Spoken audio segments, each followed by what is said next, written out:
Luca Cagnoni makes his NHL debut, but the Sharks still can't find any offense against the Carolina Hurricanes.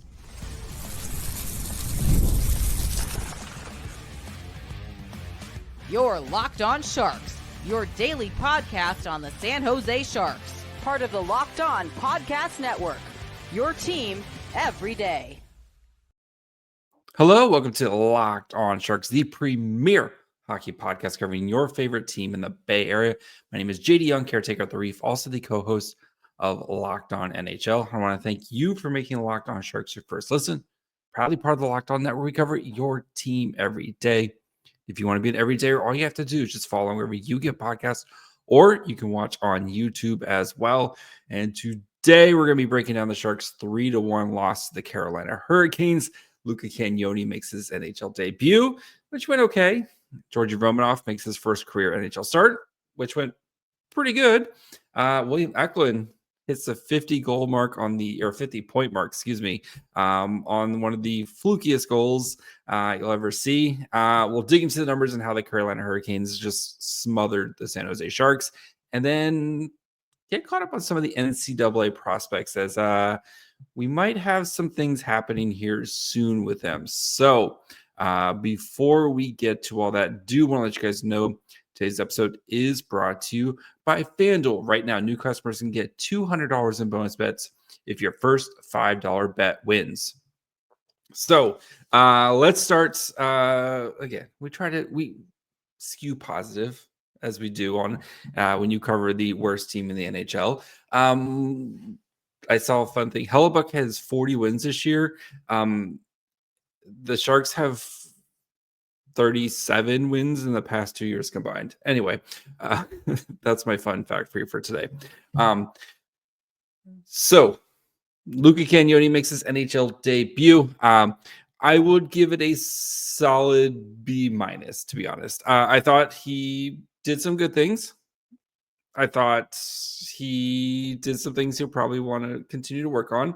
I also have to take into account that, like, the Carolina Hurricanes are really good. And in this game, as we'll dig into the numbers, they did a great job of just suffocating the Sharks and not letting them get any sort of offense going. It wasn't until basically the last couple minutes when the Sharks had a power play and it was a 6-on-4 that they could generate any sort of offense in this game. Like, the Sharks just struggled to generate offense in this game. So, but for Cagnoni, right, you saw flashes of what makes Cagnoni really, kind of intriguing player, especially on that end part of the game with him running the power play.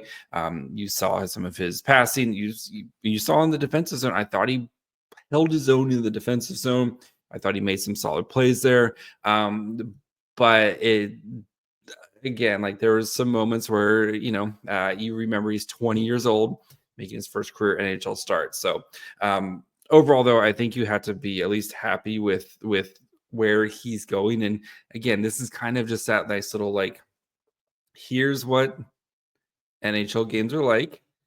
Get a taste of it. That way you know what you need to work on in the off season, and that way you can come in and fight for a spot during training camp. But I do think, though, maybe I'm being a little bit harsh on a B. We'll say a solid B. Now that I talk myself into it. So I don't know about the Desharnais combo. We'll talk about that here a little bit. But it was interesting that, one, Cagnoni did lead the defenseman in ice.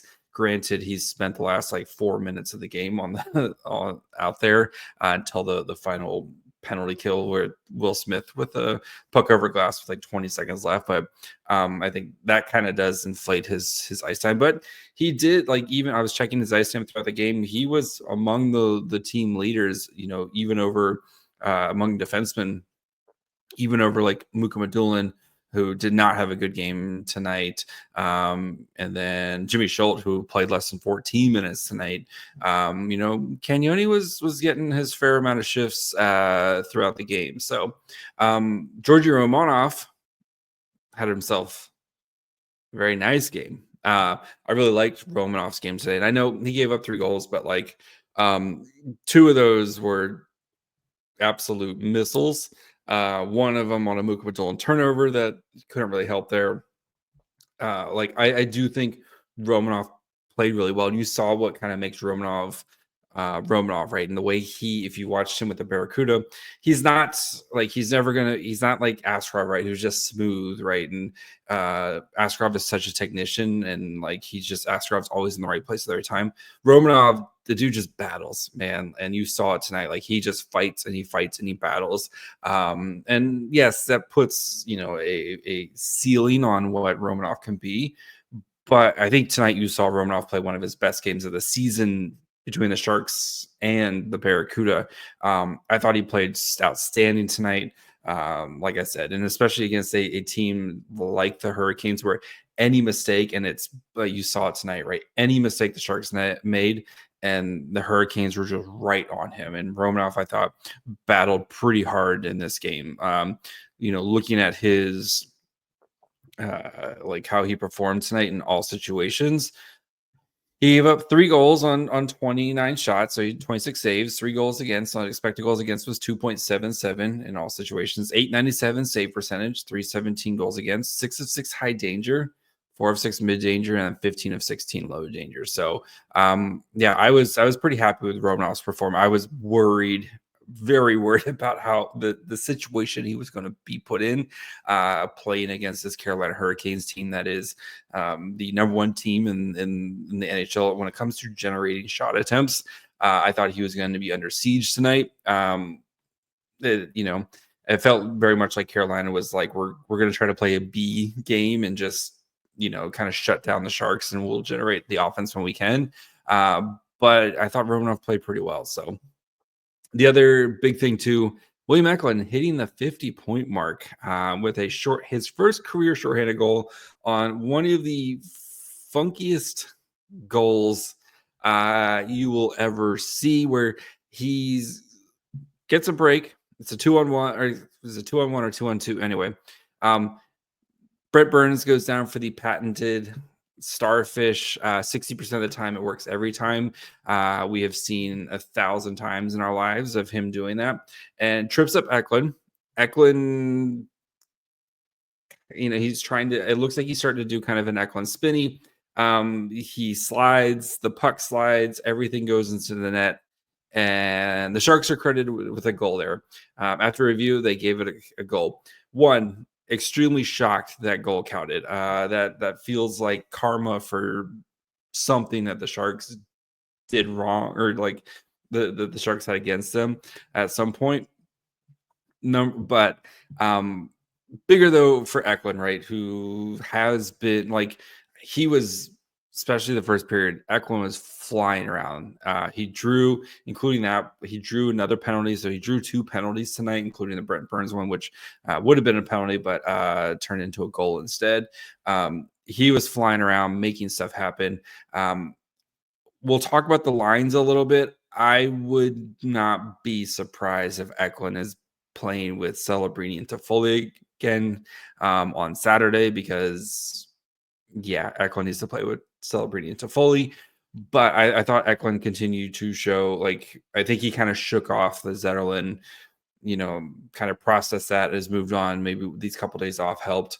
But Eklund was outstanding tonight, and that's what we want to see, right? And especially who's the first kind of building block.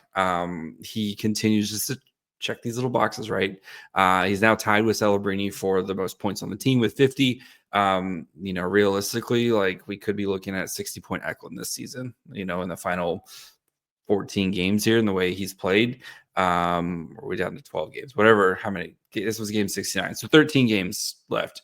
But I don't think 60 points is out of the question for Eklund this season. And I think I said 72 at the beginning. I was shooting high, but 60-point Eklund in his first, with this season, and just continuing to kind of build and be what we expected William Eklund to be. We've seen a lot of growth and maturity out of him. He also said ass on the TV, which was really funny to me. But this is what this is why you drafted William Eklund, and you're seeing that growth and development from him, and why he is the first pillar kind of in this rebuild.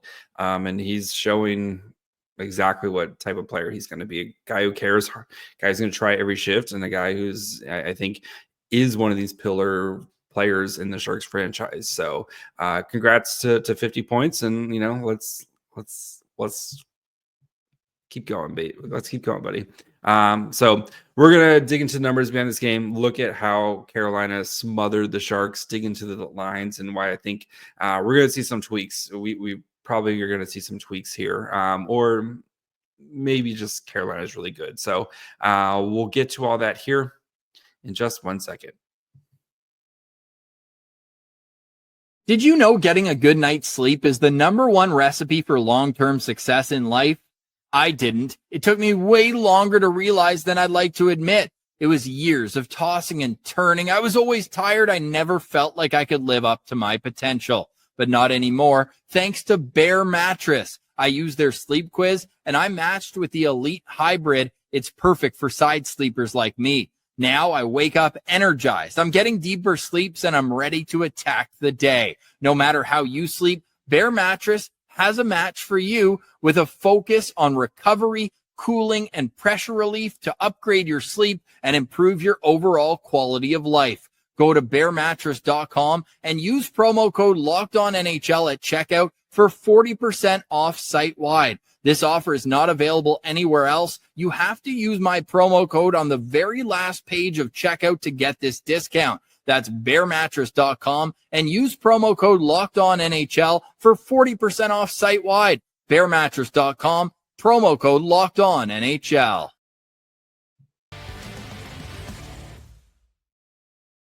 All right, before we continue, of course, want to thank you guys for making Locked On Sharks your first listen. Again, we're going to continue doing draft stuff. We got more draft stuff coming up. We got fun interviews coming up. A lot of free agency talk this year because the Sharks have $1 bajillion to spend.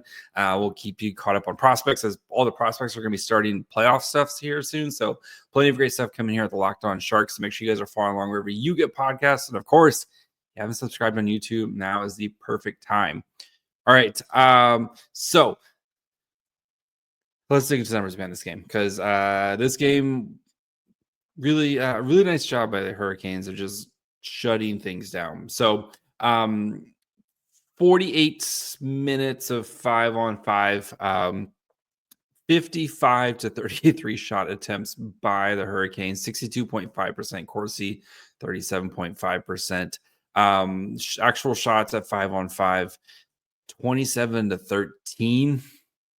Scoring chances 22 to 16, 10 to 8 high danger chances. 2.31 expected goals for to 0.94 expected goals for all in favor of the Hurricanes. So the Sharks did a pretty solid job of like knowing like we're not going to be able to generate a lot of quantity, so at least try to make the best quality out of it. But really, like the beginning of the second period was really the only time where the Sharks kind of generated any sort of offense. And like the second period, it was 16 to 21 shot attempts and like 19 minutes of 5-on-5 there, kind of coming out of the power play from the Sharks. But other than that, like the first period, the Sharks had 8 shot attempts in at 5-on-5, and they had 9 in 12 and a half minutes at 5-on-5. Granted, there was a couple power plays and then the Sharks empty net situation, but Carolina just suffocating San Jose and just not letting them do anything. And yeah, the expected goals for, even like in the third period, Carolina was able to generate, like they kind of beginning of the third period, put their foot on the gas and put this thing away. One, took the lead and then put this thing away, which you would expect to do from a good team like the Hurricanes. So looking at how the lines were tonight, so you had Eklund, Wenberg, Will Smith played the most at 5-on-5, 11-31, 9 to 9 shot attempts, which is okay. Especially again, we Hurricanes were definitely dominated. 5 to 2 actual shots, 0.23 to 0.12 expected goals for, 3 to 3 scoring chances, 2 to 1 high danger chances. Goodrow, Ostapchuk, and Grunstrom played the next most at 5-on-5, 907, 3-13 shot attempts there, 3-8 actual shots, 0.16 to 0.55 expected goals for, 2-6 scoring chances, 1-4 high danger chances. So I will say Ostapchuk did have a couple nice plays. Like he showed some of his soft hands in this game, but that line I don't think had a lot of success tonight. And I think the Hurricanes were licking their chops anytime that line came out. So Dellandrea, Patrick Giles, and Kovalenko played 849, 5-8 shot attempts, 1-3 actual shots, 0.14 to 0.22 expected goals for. I thought Dellandrea played pretty well tonight. He was all over the ice and had a couple of opportunities, was kind of making stuff happen. Giles, kind of you're seeing what makes him a little bit intriguing there, right? With a big body guy who can move pretty well. Made a nice play behind the boards at one point. This one was I think super disappointing. So we had Toffoli, Celebrini, and Graf played 8-16, 3-13 shot attempts, 1-5 actual shots, gave up 2 goals, 0.01 to 0.72 expected goals for, 0-7 scoring chances, 0-2 high danger chances. Tough night for the Celebrini line. And again, that Carolina is really good. First line of Carolina is really good. I mean, they're very deep, right? They can match up whoever they want with you and feel really good about it. I would not be surprised if we see Eklund back with Celebrini and Toffoli. I thought Eklund played very well. Graf, nothing against Colin Graf, and there was a really nice play between Celebrini and Graf, where Celebrini just makes this ridiculous, like, no look. The pucks can go between like two of the Canes skater stick, and like Graf is literally like half an inch away from scoring. Freddie Anderson made a terrific save there.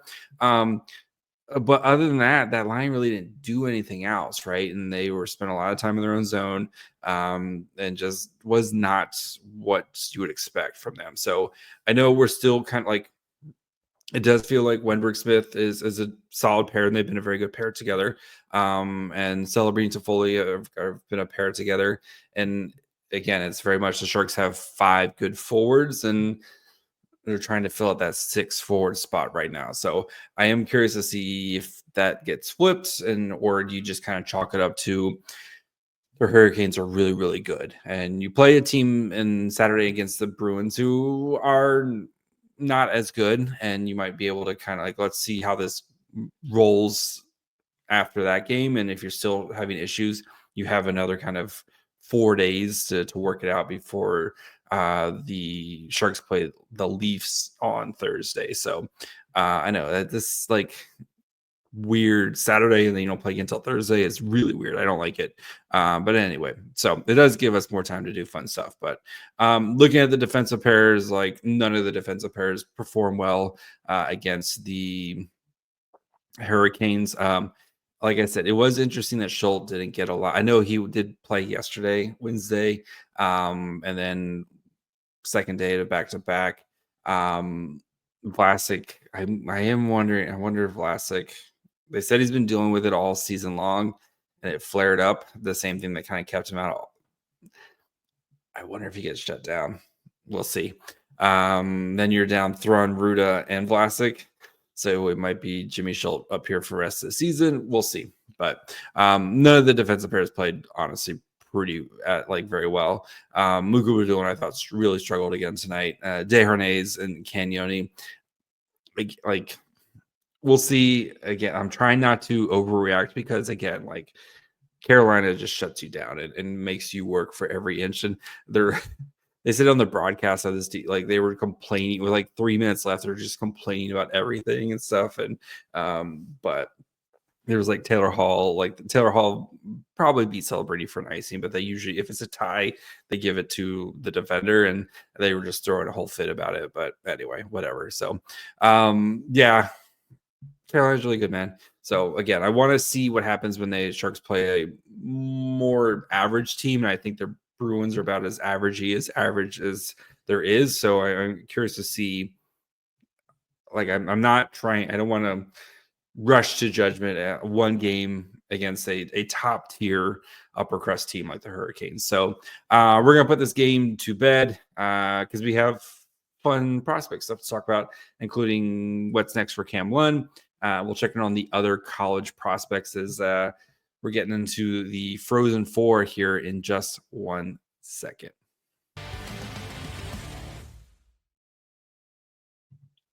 Daylight savings snuck up on us again, and if you're feeling that lost hour of sleep, 5-Hour Energy has your back. The extra sunshine means more time for fun, but sometimes you need a little boost to power through. Whether you're staying up late to watch the NCAA tournament, West Coast, Best Coast, baby, squeezing in around a golf after work, or just keeping it up with your busy day, 5-Hour Energy gives you that quick, refreshing pick-me-up whenever you need it.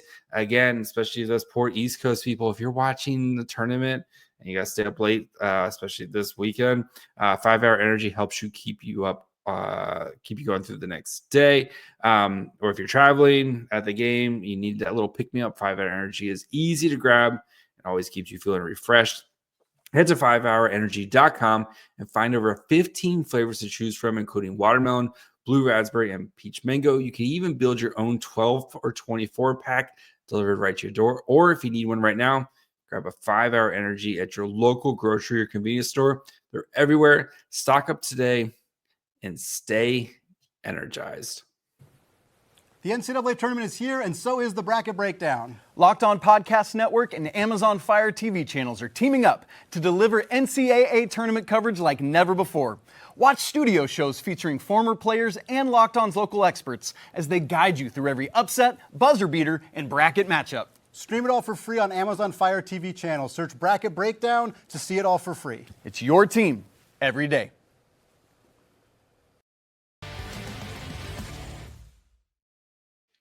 All right, guys, whenever you're done with this episode, which will be like after this last segment, do want you guys to go check out one of the other great shows you have. If you want to get caught up with NCAA stuff, the Bracket Breakdown, or you have Locked On NHL. I'm on there every Tuesday with Seth, or any of the great shows here in the Bay Area, of course. Locked On Niners, Locked On Warriors, Locked On A's, Locked On Giants. Plenty of great things here at Locked On, where we cover your team every day. Okay,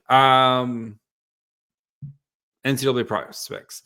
So let's start with Cam Lund, whose Northeastern team lost in double overtime 4-3 to Maine. Lund with a goal and assist in this game is now expected to turn pro. When that happens, we'll see. So just keep in mind a couple things here. So I think it mainly depends on what the Sharks want Cam Lund to do. If they want him to go and help out this Barracuda team, which is poised to make a deep, wants to make a playoff run, he actually can't sign his ELC right now. So just as a reminder, if a NCAA prospect signs their ELC, they're not eligible to play in the AHL right now. But what they can do, like our good friend Thomas Bordolo did, is you can sign what's called an ATO and then have his ELC kick in for next season. So what would happen basically is Cam Lund can then just play only on the Barracuda, and then his contract kicks in with the new year, the new July 1st, right? Then Cam Lund officially becomes a San Jose Shark on July 1st.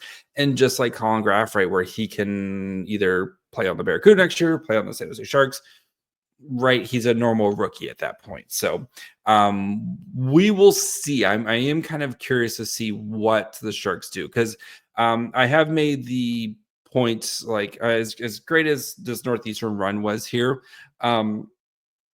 it's very much a one-line team, and someone needs to save Cam Lund because there was a lot of nights where that team just did not function very well. They got hot here at the end of the season, and a lot of it was because of Lund and his line. So I think for him, this is the best path forward, is to either one, turn pro, or to transfer. And it seems like the Sharks and at least from the Sharks, they want him to turn pro. So is that turn pro right now and basically play out the rest of the games like Colin Graff did last year? If he does do that, it does burn the first year of his ELC, which means you would get 2 years of him on his ELC before he becomes an RFA, and et cetera, et cetera. And that would put him in the same contract as Celebrini and Smith. Well, I don't expect him to command the same dollars as Celebrini and Smith, but just something to kind of keep in mind, especially. But again, the salary cap's going up by $1 bajillion here. So I am really curious to see what they do. I just mentioned, right, the Sharks do need another top line winger, and especially left-handed shot or or left winger at least. Sorry, Cam Lund, noted left winger. Anyway, we'll see what the Sharks do here, because sometimes you do have to burn that ELC. We kind of talked about this when we did the whole Cam Lund thing. Sometimes you do have to burn that ELC to kind of coax a player out. But Mike Grier has been very we know Mike Grier pretty cutthroat when it comes to making decisions, and if we'll see. So either way, I'm pretty happy. I kind of want to see him on the Barracuda just because I want to see the Barracuda load up. I think it'd be really fun, but we'll see. As for other Sharks prospects, Joey Maldoni, hat trick tonight as UConn is now going to be playing Maine for the also Northeastern most likely not making the Frozen Four tournament. So that's why I think we'll know more about Cam Lund by the weekend, I assume. So over the weekend at least. So wouldn't be surprised if he's there and then kind of gearing up to play next weekend, whether with the Sharks or with the Barracuda. So that's it for Lund. Joey Maldoni, hat trick tonight. UConn's going to be playing Maine for the Hockey East tournament championship. UConn is going to be in the Frozen Four. Maldoni, 27 goals this year. Quietly, not quietly. 27 goals is ridiculous. Sophomore season really blew up this year. And I am curious if Grier thinks about offering him a contract this offseason. I think Maldoni did say he wanted to go back. And I haven't looked hard enough at like what UConn's situation is, if who's returning, all that fun stuff. And especially with the portal, college sports are hard to figure out, right? Who's here and who's not here. But Maldoni's really had it like taken a massive jump this year. So good to see from him, right? And I think for him and his long term, like he's a scorer who's gonna, I think he plays solid defense and like he plays on the penalty kill for UConn and stuff. And I think he's gonna be one of those kind of, I don't want to say Noah Gregor, just one of the, like a Noah Gregor who could score a little bit more. Like that's kind of how I feel where he's going to be. Or like kind of one of those guys who's probably going to play on the penalty kill, is going to be kind of a bottom six guy who's got a little bit of scoring pop. So that's kind of my Maldoni. But again, for a 6th round pick, like that is a win, right? That is a win. Reese LeBach, he in Penn State, they're going to one of those bubble teams that maybe makes it, maybe doesn't. So that'll be interesting to kind of see where they land with it, with going into the tournament here.